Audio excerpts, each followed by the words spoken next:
Hi guys, welcome back to my channel. This is Mrs. G. In this video, we are going to be looking at hazards and disasters that should assist you with your upcoming geography examination. So this video will entail the difference between natural hazards and disasters, Caribbean hazards that we have experienced, effects of each disaster, as well as we will go into detail with the disaster management cycle. Let's get to it.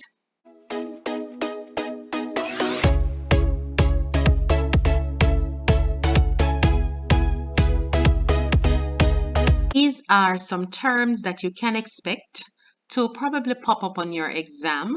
Maybe in your first question, in the first part of the question, they may ask you to define one of these. So all of these terms, you will find the meaning for them throughout the entire presentation that we are about to do. So go ahead, subscribe to the channel, like the video, and leave a comment. If you find an area that you do not understand or you have a question, feel free to just type your question in the comment section so that I can go ahead and respond to you.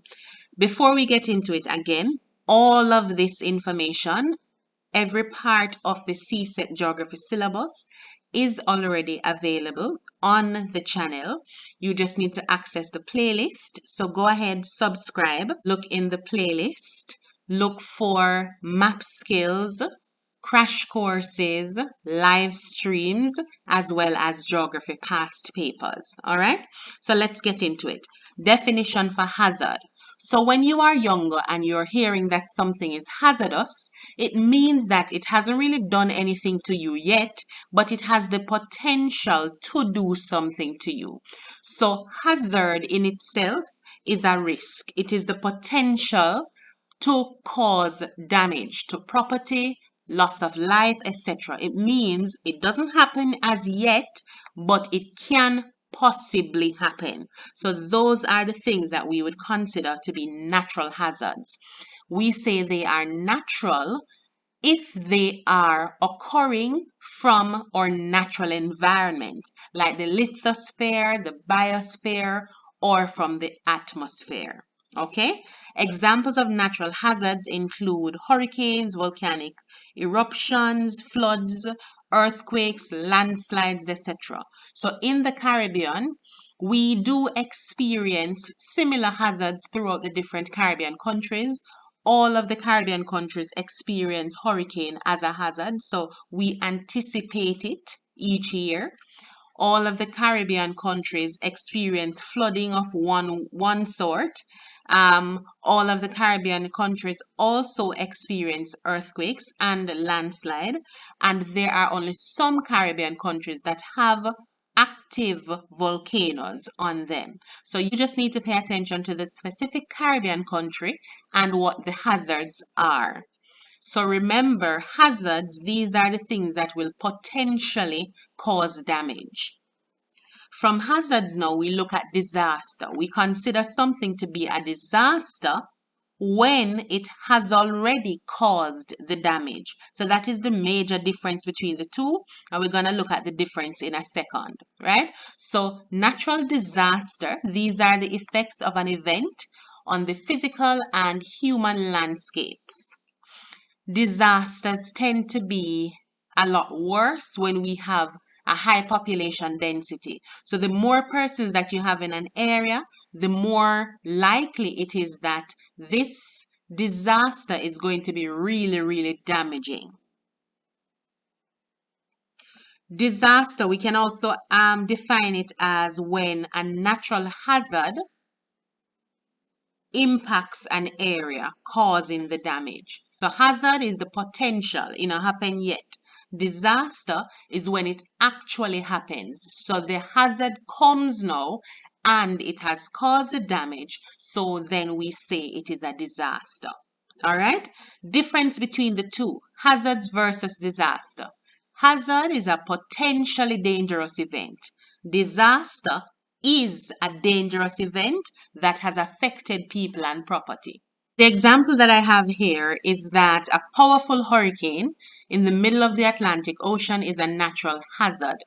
Why is it a hazard and not a disaster? because it is not causing harm to people, property, etc. It has the potential to cause harm to people and property, etc. But it is not causing the harm. However, if that hurricane comes on land and then it causes the damage, then we can say that it is a natural disaster. Okay? So in the event that you are not clear on the difference between natural hazard and natural disaster, these are some additional examples. So we have hazard, situation where there's a threat to life. Look at the word threat, meaning it doesn't happen as yet. Disaster, an event that completely disrupts the normal way of a community.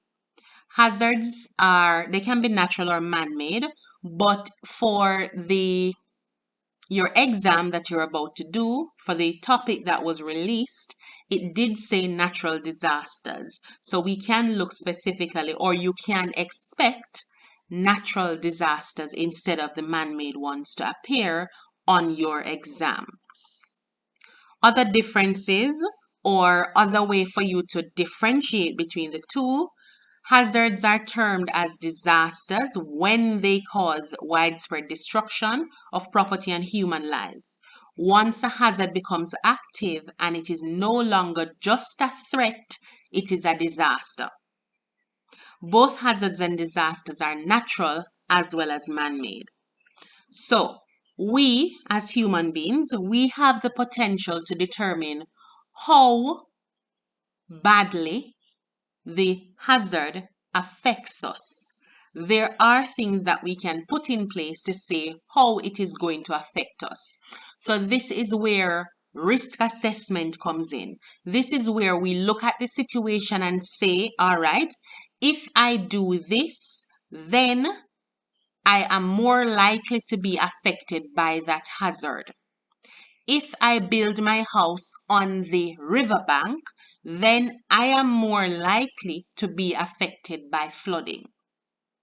Risk assessment is the study of the cost and benefits of living in a particular environment. So individuals can do that, organizations can do that, government agencies can also do that risk assessment. So it can be done on all levels. Then we have vulnerability. When you are vulnerable, it means that you are in a situation that allows you to be at risk. So when you are vulnerable, these are the conditions or sets of conditions that reduces your ability to prepare for the hazard that is coming, or it reduces your ability to withstand or respond to the hazard that is coming. Let us say you live on the bank of the river, but you really have absolutely nowhere else to go because you have absolutely no money, no housing has been set up, nowhere is there for you to actually go and move to. If you were to move from that area, you would basically be going out to stand in the middle of the street or something. You would have been vulnerable because you are not able to respond to that particular hazard. Where people choose to live has a lot to do with how these hazards or these disasters affect us. So people sometimes choose to live in hazardous environments for different reasons. It can be that they really just don't have the means to afford it. They are too poor to move. Or you will have some situations where some persons, they weigh the risk and they say that, all right, the benefits outweigh the risk of me staying. So they will say, I cannot leave my farm. If I leave my farm, I'm gonna lose all of my crops. Or somebody will say, I cannot leave my house. All of my stuff is going to be washed away. So that is their way of assessing the situation. So they may choose to stay there because they believe that the benefits outweigh the risk. So let us look at some disasters that we have already experienced in the Caribbean. So we have earthquake in Haiti, January 12, 2010. There are other dates that we will look at shortly. We have earthquake in Port Royal, Jamaica. That is June 7, 1692. We have landslides. Popular landslide in Jamaica is Judgment Hill, June 7, 1692. So you will realize that those dates are the same for the earthquake as well as the landslide right there, because that landslide occurred as a result of the earthquake. So that was one of the effects of the earthquake. That was a landslide. That was very devastating as well. Then we have flooding. Several different countries we experience this. I'm going to ask that in the comment section you just drop names or locations of specific hazards, not hazards, sorry, of specific disasters and the dates that they occurred in the comment section below. So you may already know one in your head, but you want to also assist the other persons who are watching in preparation for their exam that is coming up. So just drop the names, the countries, and the dates of these disasters that you are aware of so that we can all learn from that experience. Now we are going to look at the effects. Well, one of the things about effects is that you are in the Caribbean. You would have seen many of these disasters, so you know what is expected already.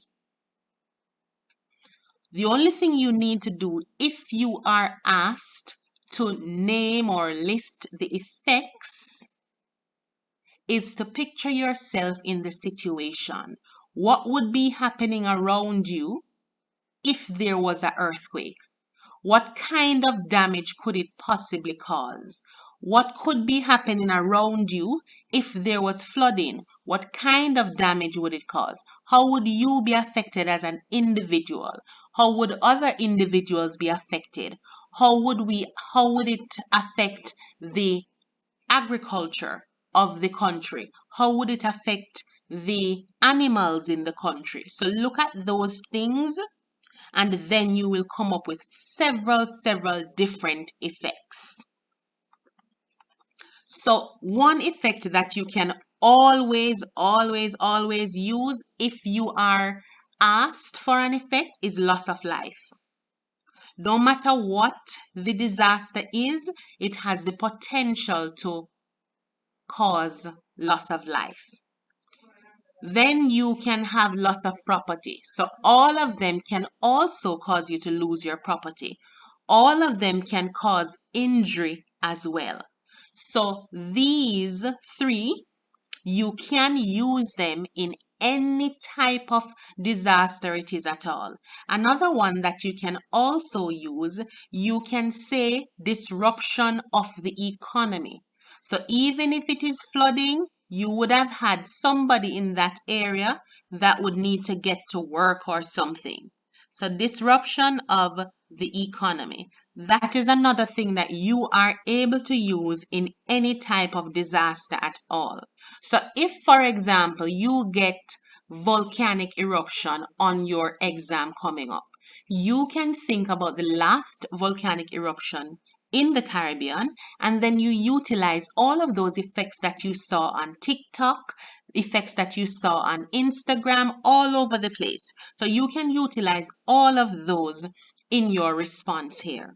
You will realize as well that the effects of volcanic eruptions are somewhat similar to the effects of earthquakes. As I said, there are some of them that will be present regardless of the type of disaster it is. So for earthquakes, put yourself in the situation. You have or you can expect to have total or partial disruption of the economy, total or partial destruction of buildings. Potentially fire can happen, loss of utilities.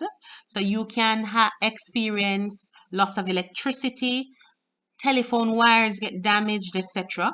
Floods from collapsed dams from the earthquake, tsunamis, breakage of sewage disposal systems, loss of life, loss of property, etc.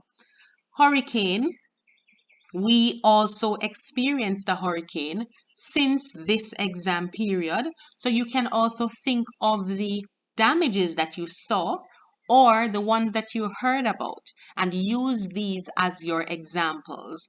So flooding, loss of life again, loss of property, destruction of public utilities, as well as the others that we have mentioned. So that takes us to our disaster management cycle. Now, the fact that we call it a disaster management cycle, the term cycle or the word cycle, is suggesting to us that it continues. So we are already seeing here where it is taking a circular pattern and it is going all the way around. And then it would continue. So it is not something that stops per se, it continues. So we have mitigation, we have preparation, response, and recovery, which goes right back to mitigation and we go around the cycle again. So what do these terms mean? We're coming to that. Mitigation, if you're mitigating against something, you are trying to minimize how it affects you, how it affects the people in the country, how it affects the animals in your country, how it affects your economy. So you're trying to minimize all of those effects that we mentioned before.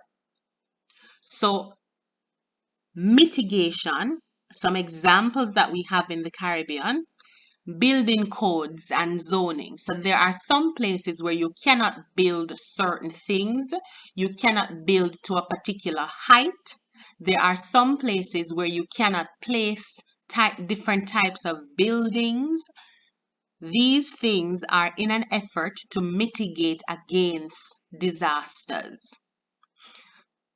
Mitigation also involves vulnerability analysis as well as public education. So all of the times when somebody would come to your school and they speak to you about what to do in the event of a hurricane, what to do in the event of an earthquake, what to do in the event of a fire, etc. These things are a part of mitigation. They are helping you to minimize the effects of one of these hazards or disasters. Then you would have preparedness. So notice on this cycle here, we have the mitigation first. So this is where things are done to help you to minimize the effects. So this is where the policy changes take place. So they will say that, all right, we're going to put in some building codes here. We're going to do some zoning here. We're going to do this. We're going to do that. We're going to check out this area to see if it is safe for people to live there. These things would be under mitigation. Now, after mitigation, you have the preparation side. So this is the actual doing of things, planning how to respond to the actual disaster. So the planning of how to respond is when you do the fire drill itself. It is when you do the earthquake drill itself. It is when they put in the alarm in your classroom or they put in some whistle for the teachers to use so that they can alert everyone in the event of a disaster or in the event of a hazard. It can be a bell that your school has designed specifically to be used in the event of a disaster. So these things, you are doing them to plan for the potential hazard that you are expecting. So you're planning for it. Then now, well, before I get to that, so you will realize that mitigation and preparedness, these things happen before the disaster, but they also happen after the disaster. Remember, it is a cycle. So we mitigate or we try to put things in place to minimize the effects. Then we prepare, so we actually start set up now. Whatever plans we had made, we start set up those plans before the actual event takes place. So that is our pre-impact section. And then when the event takes place, so when the hurricane come or when the earthquake happens, the other things that we do would be our response, then our recovery, then we go back to mitigating, which is doing some more planning for the next hazard or for the next disaster that is going to come. So response. If you're responding to something, it means that it happened already, right? So response, these are your efforts to minimize the hazards created by the disaster. So you are trying to minimize the number of people that get hurt because the hazard come already, the disaster happened. You are now trying to minimize the number of people that get hurt. You are trying to minimize the number of days that the country needs to be shut down for. You are trying to minimize the potential for a fire to start after the earthquake, that sort of thing. So this response will be, well, it can be on an individual level, it can be on a community level, it can be on a country level, and it can also be on a international or a regional level. So there are other persons that can assist with this. This will be where you have a search and rescue team that probably come in to take persons out of a house that is broken down. You have emergency services trying to help persons so that it does not increase the amount of lives that are lost. You have the ambulance services coming. You have the different organizations in your different countries that would actually assist in the response area here. You have agencies like Red Cross that would assist in the search and rescue sometimes. You have Red Cross also assisting in the recovery of these countries or communities. I'm going to ask as well in the comment section below, add some of the organizations from your individual countries that would assist in the relief efforts, that would assist in the responding to disasters in your country, and the ones that would assist in helping with recovery in your country. So type your name of your country and then type the name of the organization and just tell us what they do so that some other students can benefit from that information. So after response, we have recovery. Recovery, think about when you're sick and you're recovering. It means that you are now on the road to getting better. So you're taking your medication, you are resting, you are doing things that the doctor would have told you to help you to get better. Recovery, where disaster is concerned, is sort of similar. So this is where the community is now trying to get back to the normal way of life. So examples of this, they may give you temporary housing for people to live in while they try to fix up your house. They may offer some grants to assist you with the rebuilding process. They may offer medical assistance. You may get free medical care, things like that. They may be starting to clear the roads clean enough to try to go back to normal, to get everything back to the way that it was. So basically, those were the definitions, but I had expanded on them a little, so we're just going to look at them to just recap. Mitigation activities, these actually eliminate or reduce the probability of a disaster occurrence. So it reduces how much the disaster is going to affect you, if it affects you any at all. Measures include the building codes, zoning, and land use management. So sometimes the government will say things like, no, you cannot build on that particular area. You cannot build your houses so high, that sort of thing. Building regulations, safety codes, preventative health care, as well as the public education. These are the measures that they use in mitigation. Then you have the preparedness. So just like we spoke about before, Preparedness is getting ready to deal with the disaster. So this preparedness can be on any level. Remember, when we're thinking of disaster management, we're thinking of the individual level, what you can do in your house, the community level, what people do together as a community. We're looking at the regional level. We're looking at the national level. We're looking at the international level. So help will come from all of those places. How do we prepare for these disasters? You will have long-term and short-term strategies. You can have warning systems in place. You can have other forms of preparedness where you get items together to prepare for it. So the hurricane is coming, you know that more than likely the water will be gone. So you store up some water, you store up some food, you get your medications, etc. So those are ways that you actually prepare for the disaster that is coming or the potential hazard that you are expecting. During the preparedness phase, there are also emergency plans, emergency exercises. The governments will do evacuation plans. So they will have, most times they use schools. So they will say that, all right, we have an emergency shelter at this school. So in the event that there's a disaster, everybody already know where these emergency shelters are. Countries also publish their emergency personnel information.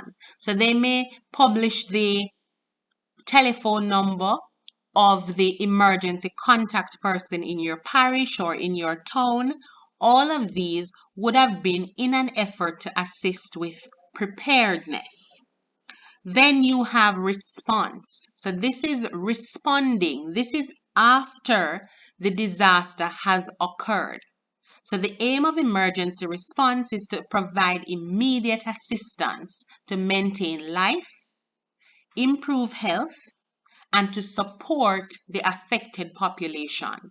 So such assistance, it can be from setting up transportation for persons, setting up temporary shelter, providing food, doing initial repairs just to help out until persons are able to get back on track. The response phase is basically aimed at meeting the basic needs of the people, just keeping them alive so that you don't increase the death toll in a disaster. Again, for the response, you would have some organizations that assist. They're called humanitarian efforts or humanitarian organizations. So some examples are Red Cross, Food for the Poor. In different countries, you would have a specific name for your emergency response. Drop the name of your country, drop the name of your emergency response organization in the comment section. So I'm from Jamaica. I know the name for the one in Jamaica, but I'm not going to leave that there. I'm waiting for someone to put it in the comment section as well, and I will certainly respond to your comments. Then we have Caribbean organizations, CDEMA, that's Caribbean Disaster Emergency Management. So that organization would assist as well. We would see as well when we had the volcanic eruption, how the response or how the humanitarian assistance came from neighboring countries as well. So you would have countries who would be sending over tanks of water, countries that would be sending over food, countries that would take some of the residents into their countries just so that people remain safe, just so that you are able to maintain life, minimize the amount of persons that would have been affected by the disaster. That takes us to recovery. So this is when the population is trying to get back to normal. The emergency is being brought under control. Persons utilize these opportunities during the recovery period to enhance their prevention as well. So, for example, if you were living in a house where the roof blew off during the hurricane, this time when you're putting the roof back on, more than likely you're going to try to put it down a little tighter, or you're going to likely try to utilize different materials, or you are going to try to put something on top of the roof that is going to be heavy enough to hold it on. So you try to, in the recovery period, you also try to enhance your ability to prevent the prevention and therefore increase your preparedness, right? Then we continue with recovery. So examples of how or examples of recovery measures would be temporary housing, giving out public information. So you could be telling persons where they can come to get emergency assistance, reconstructing of houses, offering counseling just in case persons are affected in that way. Then you would have rebuilding and documentation of the lessons that have been learned. So one question that it's a potential question. Discuss the response of individuals, national and regional agencies to the risk of a specific hazard in a named Caribbean country. So the exam says natural disaster. So we can replace this word hazard with disaster. And it is still a question that you can respond to. It's possibly a question that can show up. So they're asking you to discuss the response of individuals, national and regional agencies to the, not risk anymore if it is a disaster, to a specific disaster in a named Caribbean country.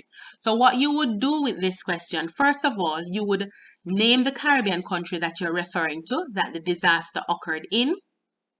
You would state the type of disaster that it is. Then you state what happened in the disaster, just a little bit. You're talking about the response. Response, remember, response comes after the disaster has taken place. You're talking about the response of individuals. So think about it. What would you do as a person for this particular disaster that occurred? What kind of response would individuals take? Is it that they would have reconstructed their houses? Is it that they would find a different place to live? That sort of thing. Then we would look at national response. National response is talking about on the country level. What is it that the countries did? Did they set up housing for the persons? Did they allow them to access medical care right in their communities? Did they set up medical tents so that people could go to get some assistance? Did they clear the roads? That kind of thing. Then regional agencies. So those same agencies that I asked you to drop in the comment section below, those same agencies would have been what they are asking for here. So regional agencies. So for example, the Caribbean Disaster Emergency Management Authority. These persons, what is it that they did relating to the specific disaster that you spoke about? So that is a question that you can potentially look into. So again, thank you very much for watching. You can go ahead, leave your comments in the comment section below. If you have a question relating to this video or any of the other videos, you can go ahead, type your question. I will respond to it as well. Type in your responses to this question as well as other questions that I asked throughout the video so that other Caribbean students can benefit. All right. Thank you so much for watching. It is always a pleasure to assist you.